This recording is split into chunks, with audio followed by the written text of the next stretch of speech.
Christmas is a time when you assist those who do not have, to ensure that you share with them.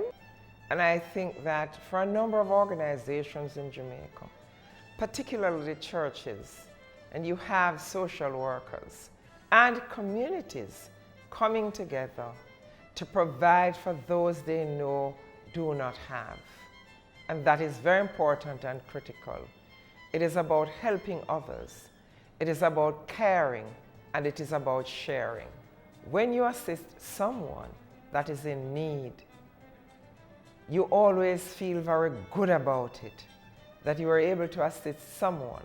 When you can bring the smile on the face of a child, or a senior citizen, or someone with disabilities, it is very important, not only to you, the person, doing something for them, but also for them.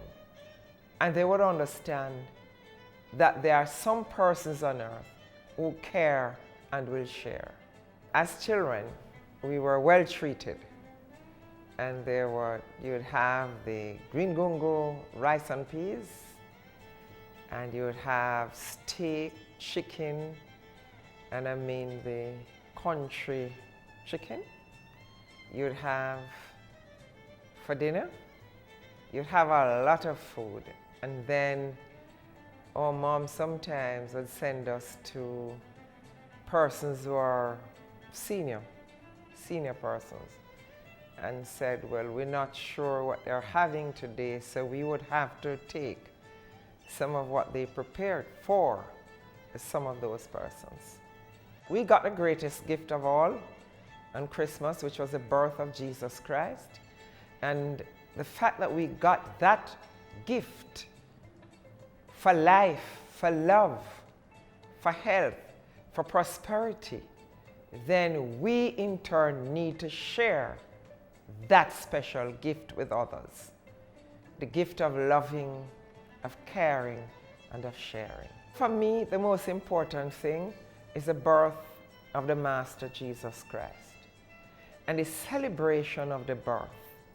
And while we celebrate Christmas, we should never forget the reason for the season, which is the birth of Christ and the celebration of that birth.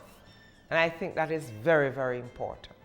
If we're really celebrating the birth of Christ, then we should also do the things he would have done had he been on earth right now. But his Spirit is with us, and so we should carry out that kind of work at this time, particularly for the poor, the oppressed, and persons with disabilities. Let me wish for all Jamaicans here in Jamaica and the diaspora and our visitors a peaceful and happy Christmas and a prosperous new year. Thank you. God bless you.